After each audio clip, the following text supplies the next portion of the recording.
입니다. 여러분들이 이 새벽 기도에 우리 어제도 기도의 유익에 대해서 왜 새벽에 기도해야 되는가, 내가 새벽에 도우리라 하는 이 말씀을 가지고 우리 함께 은혜를 나눴는데, 오늘 말씀은요, 이 땅에 오신 예수님의 사역과 모습을 예언한 이사야의 예언의 말씀입니다. 예수님 오시기 몇 년 전에 이사야가 예언 활동을 했나요? 약 700년 전에, 예수님 오시기 전에 이사야가 이렇게 예언의 말씀을 했는데, 그 말씀을 인용한 거예요. 이사야 42장 3절 말씀입니다. 함께 읽어보겠습니다. 상한 갈대를 끄지 아니하고 진실로 정의를 시행할 것이며. 아멘. 예수님의 모습은 하나님께서 기뻐하시고 또 사랑하시는 그런 자이시고, 그 성품은 온유와 긍휼이 풍성하신 분이다 하는 것, 우리가 예수님의 인성을 배울 때에도 많이 다뤄보고, 또 말씀 통해서 우리가 그렇게 묵상했고, 또 실제로 우리 가운데 역사하시는 성령께서 그것을 깨닫게 해주시죠. 특별히 20절 말씀은 예수님의 성품을 잘 묘사한 말씀인데, 마태복음 12장 20절 말씀에 상한 갈대를 꺾지 아니하시고 꺼져가는 등불을 끄지 아니하신다 하는 것입니다. 우리가 먼저 생각해 볼 것은 상한 갈대 그리고 꺼져가는 심지. 여러분이 가까이에서 보는 건 아니지만 우리 옛날에 이렇게 난로불, 골로 이런 거 켤 때 보면 알 수 있고, 또 그 이전에는 등잔불 켤 때 보면 잘 알 수가 있는데, 꺼져가는 심지, 위태위태하고, 이 두 가지가 다 연약한 인간의 모습을 표현한 겁니다.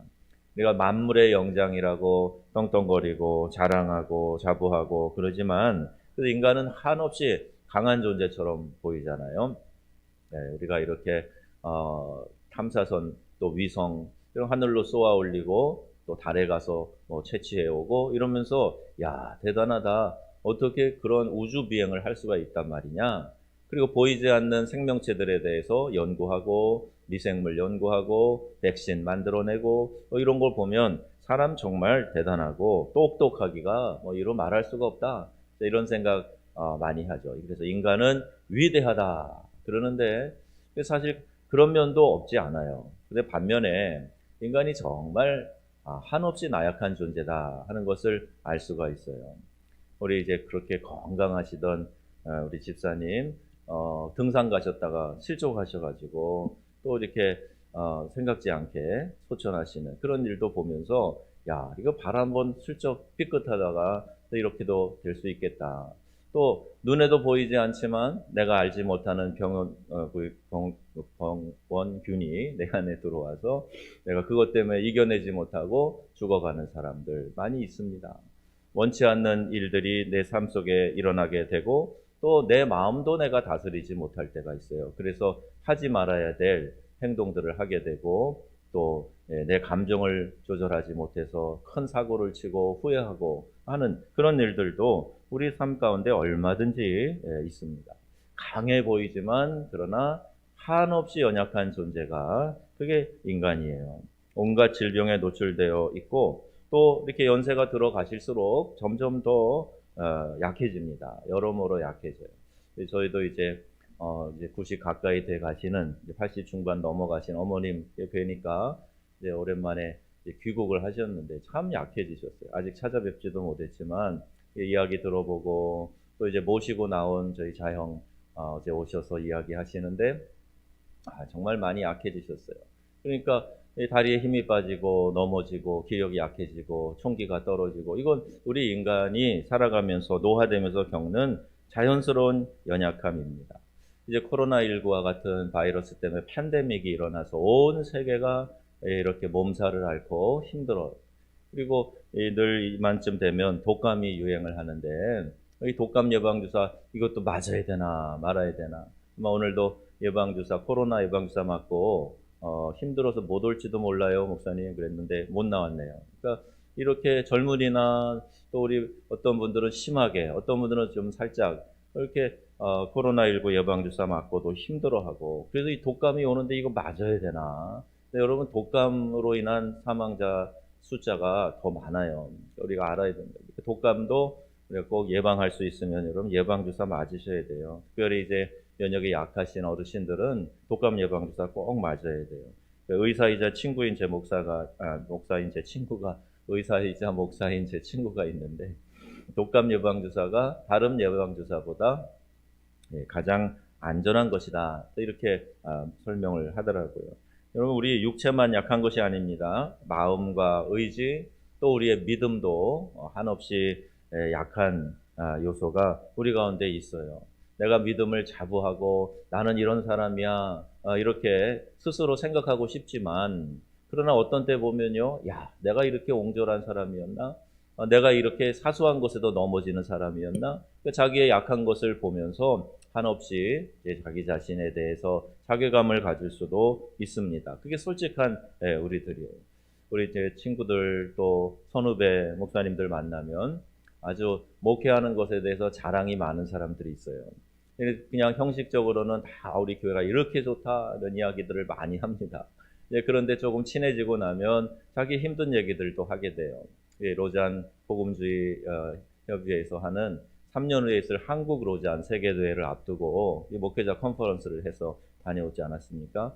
우리 교단에서 몇 명 정말 손꼽는 큰 교회 목사님들인데도 그 나름대로 갖고 있는 인간적인 고충들, 또 힘든 부분들, 이런 부분들을 이야기하는 거 보면서, 야, 교회들이 다 비슷하구나. 또 목회자들의 역할이라는 게 다 비슷하구나. 우리가 한없이 약한 존재구나. 이런 생각들을 많이 반복하게 됩니다. 믿음이 약하고 의지가 약하고 또 우리 자신을 바라볼 때 겸손히 우리 자신을 돌아보면 한없이 연약한 부분이 분명히 있어요. 시편 39편 4절 말씀에 이렇게 말씀하고 있습니다. 함께 읽겠습니다. 여호와여, 나의 종말과 연한이 언제까지인지 알게 하사 내가 나의 연약함을 알게 하소서. 아멘. 철들지 못하고 깨닫지 못하고 여전히 고개 뻣뻣하고 교만하고 내가 최고인 줄 알고 자랑을 일삼는 사람들, 우리 이 시편 기자의 고백을 잘 들어봐야 돼요. 나의 종말과 연한이 언제까지인지 알게 하사. 그 인생도, 힘 자랑하는 인생도 결국 끝나는 날이 있다 하는 것을 깨닫게 해 주셔서 결국 나의 연약함을 알게 하소서. 이 고백입니다. 이게 정직한 사람, 철든 사람의 고백이죠. 아담의 범죄로부터 시작해서 이 다윗의 또 간음 사건도 그래요. 다윗이 얼마나 하나님 앞에 그 마음에 합한 자라 할 만큼 하나님의 마음을 알았어요. 어린 소년 시절에서부터 이 거인 장수 골리앗 앞에도 두려움 없이 나가요. 이 철이 없어서 하룻강아지 범 무서워서 그런 게 아닙니다. 다윗이 고백을 들어보면 내가 모욕하는 만군의 하나님의 이름으로 나간다. 그러니까 하나님의 명예를 위해서 우리가 믿는 하나님이 어떤 분이신지 너에게 분명히 보여주겠다. 그러면서 믿음으로 나간 거예요. 절대로 그가 믿음이 연약한 사람 아닙니다. 근데 말씀드렸지만 우리의 믿음도 어느 땐가는 약해지거나 무너질 때가 분명히 있어요. 이 다윗의 간음 사건이 바로 그런 겁니다. 그 순간 하나님을 바라보지 못할 때 얼마든지 그 누구도 이런 죄악에 빠질 수 있다 하는 것을 우리에게 보여주는 거죠. 하나님이 만드신 완벽한 인간 아담. 근데 그 완벽함 때문에 오히려 하나님을 떠나고 하나님이 하지 말라고 하시는 것을 그가 자기 의지로 죄를 선택하는 그런 연약함을 보게 됩니다. 삼손과 들릴라의 사건을 보세요. 삼손 나시린으로 서약해서 낳고 하나님이 우리 인간의 상상을 초월하는 괴력을 그에게 주시고 지혜도 주셨어요. 그런 사사 삼손도 연약한 한 여인의 무릎을 베고 결국에는 실족하는 그런 모습 보게 됩니다. 눈이 뽑히고 짐승처럼 연자맷돌 돌리다가 결국 비참한 최후를 맞이하게 됩니다. 베드로는 어떻습니까? 베드로도 예수님의 수제자예요. 행동파입니다. 그래서 예수님 앞에서 얼마든지 그가 자기 자신의 용기와 믿음을 드러내는 그런 사람이었어요. 그런데 주의해야 할 때가 있다. 너에게도 이런 시험이 있을 거다 할 때 귀담아 들었어야 되는데 내가 그렇게 합니까? 다른 사람이 다 배반할지라도 나는 그렇게 안 합니다. 네가 다 굴기 전에 3번 나를 부인할 거다. 예수님 말씀하셨는데 귀담아 듣지 않고 결국 그 실수를 하게 됩니다. 이러한 것들이 다 마음과 믿음이 연약해져서 시험에 빠진 사건이에요. 이처럼 우리 인간은 상한 갈대와 같아요. 꺼져가는 심지와 같이 보잘것없고 또 때로는 너무 연약하고 때로는 우리가 무가치한 존재처럼 이제 그렇게 인식될 때가 있습니다. 히브리서 4장 15절 그래서 이런 말씀을 기록하고 있어요. 우리 함께 읽겠습니다. 히브리서 4장 15절 말씀. 우리에게 있는 대제사장은 우리의 연약함을 동정하지 못하실 이가 아니요 모든 일에 우리와 똑같이 시험을 받으신 이로되 죄는 없으시니라. 아멘. 그러니까 예수님이 육체로 이 땅에 오신 분명한 이유가 있는 거죠. 예수님도 우리와 똑같은 성정을 가진 100% 인성을 가진 인간으로 이 땅에 오신 이유가 여기 있습니다. 우리의 연약함을 다 예수님도 경험해 보신 거예요. 내가 목마르다 하실 만큼 목이 말라 보시고 배가 고파 보셨고 슬픔의 눈물을 흘려 보셨고 예수님도 우리와 똑같이 두려움도 느껴 보셨을 거예요. 그런 피곤함과 연약함과 이런 모든 것도 예수님이 알고 계시고 느끼시고 그랬지만은 모든 일에 또 우리와 같이 연약함에 대한 시험도 받으셨지만은 그러나 넘어지지 않으시고 죄를 짓지 않으셨다. 여기에 대한 말씀이에요. 그분이 우리에게 대제사장이 돼서 우리의 연약함을 얼마든지 동정하시는, 이해하시는 그런 분이시란 말이에요. 그러니까 여러분 내 모습 이대로 주님 받아주세요 하고 나아가서 연약함을 드러내는 거 결코 부끄러운 일이 아닙니다. 나는 원래 그런 존재야. 약한 존재야. 이런 마음을 가지고 있으면 나는 원래 그렇게 실수하는 사람이야. 부족한 사람이야. 이렇게 여러분 스스로를 이해하고 받아들이고 있으면 옆에서 누가 뭐라고 이야기해도 그래 맞아. 나는 그렇게 부족함이 있는 사람이야. 실수가 많은 사람이야. 이렇게 받아들이게 되는 건데 옆에서 뭐라고 조금만 그러면 내가 그런 사람이냐라고 나오면 아직 내 연약함에 대해서 깊은 이해와 깨달음이 없는 사람일 수 있어요. 그런데 다행인 것은 우리 주님께서 대제사장이 되셔서 우리의 이렇게 연약함을 동정하시는 분이시다. 모른 체하고 잘난 체하는 사람들처럼 나는 실수 안 해 그런 사람처럼 그렇게 우리를 대하시는 분이 아니시고 우리의 연약함을 동정해 주시는 분이시다. 이런 말씀입니다.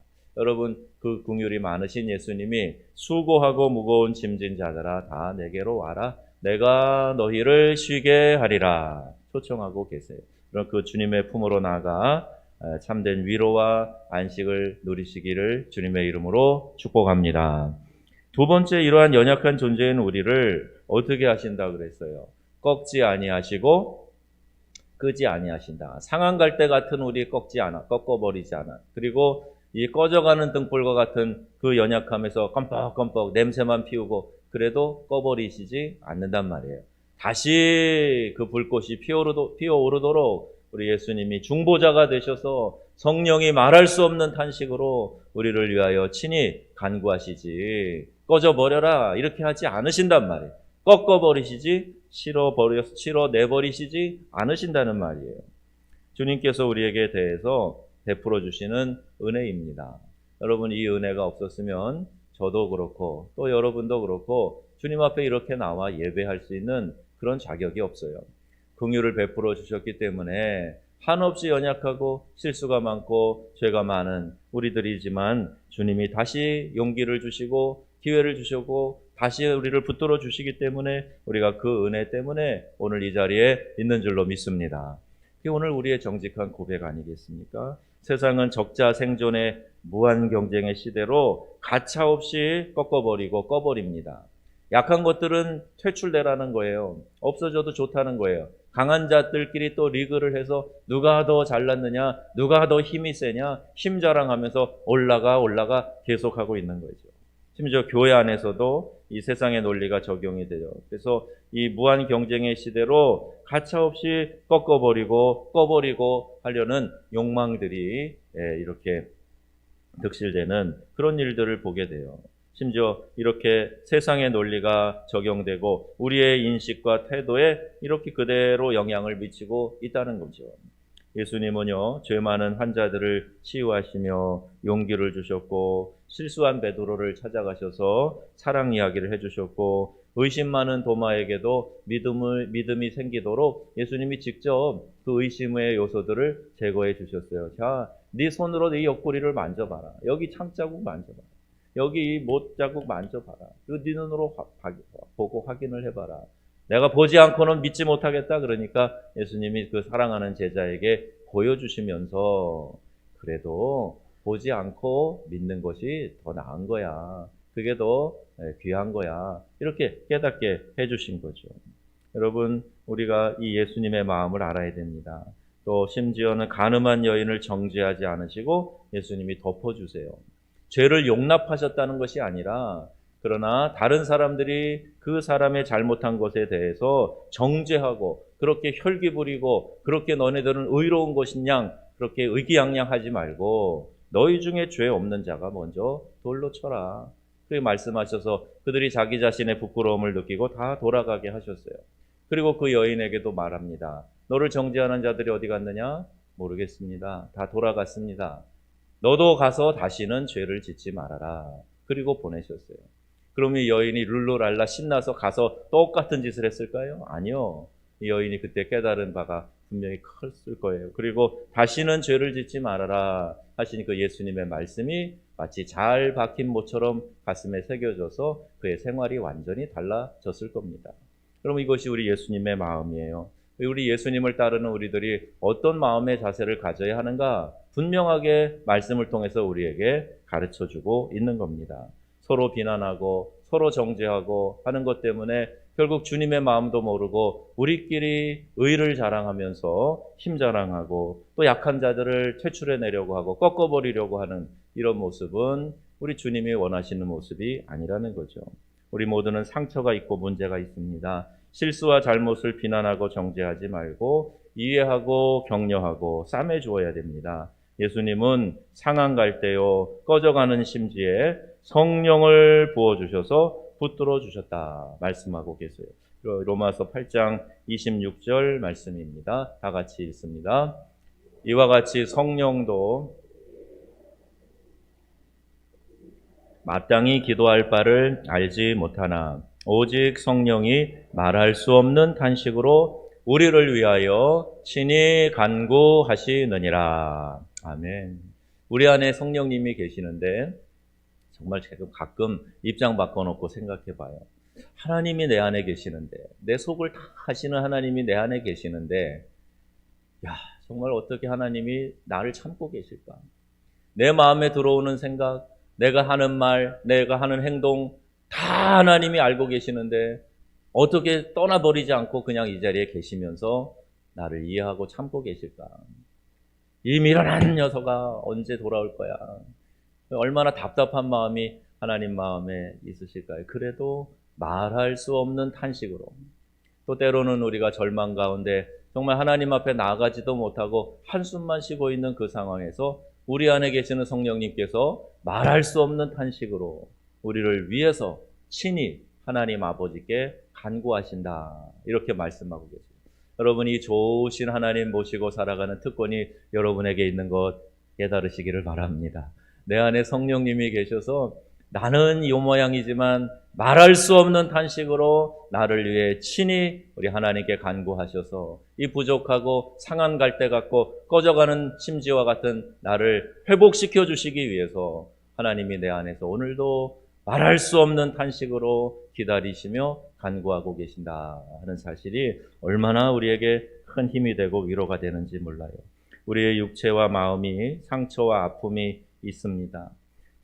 그러나 이 모습 그대로 우리 주님께 내어놓을 때 주님은 새 힘을 주시고 새로운 모습으로 변화되는 은혜를 허락해 주실 줄로 믿습니다. 그리고 이러한 은혜를 내가 입었다면 나도 어느 누구든지 격려하고 싸매어주는 그런 역할을 해야 돼요. 우리 피스메이커, 화평케 하는 자에 대한 말씀을 수요일날 계속 전했는데 여러분 그 말씀 들으면서 내가 화평케 하는 자가 되어야 되겠다. 하는 마음을 가지고 이렇게 감싸는 사역, 포용하는 사역, 이것이 우리 가운데 있어야 된다는 거죠. 그리고 이러한 은혜를 내가 만방에 다른 사람에게 전하는 것이 곧 복음을 전하는 일이다 하는 것, 우리가 이 시간에 마음에 다짐하고 깨달았으면 좋겠어요. 이 시대에 예수 믿는 사람들이 전도하는 거, 우리 전도의 방법도 배우지만요, 제일 효과적인 전도 방법은 우리 그리스도인의 현존 있는 그곳에서 예수 믿는 사람이 사랑 풍성한 모습으로 용서하고 관용하고 이해하고 덮어주는 모습으로 다른 사람들을 대할 때, 믿지 않는 사람들을 대할 때, 교회가 그런 모습으로 나아갈 때, 이것이 가장 효과적인 이 시대의 전도 방법이에요.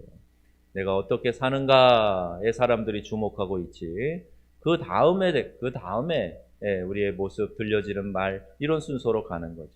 우리의 모습이 연약함 가운데 있지만 나에게 힘 주시는 하나님 의지하면서 나도 위로를 받고 용서를 경험하고, 나도 다른 사람들에게 위로를 주고 그들을 용서하고, 그 믿음 안에서 살아가는 이 은혜가 우리 모두에게 있어지기를 우리 주 예수님의 이름으로 축원합니다. 아멘.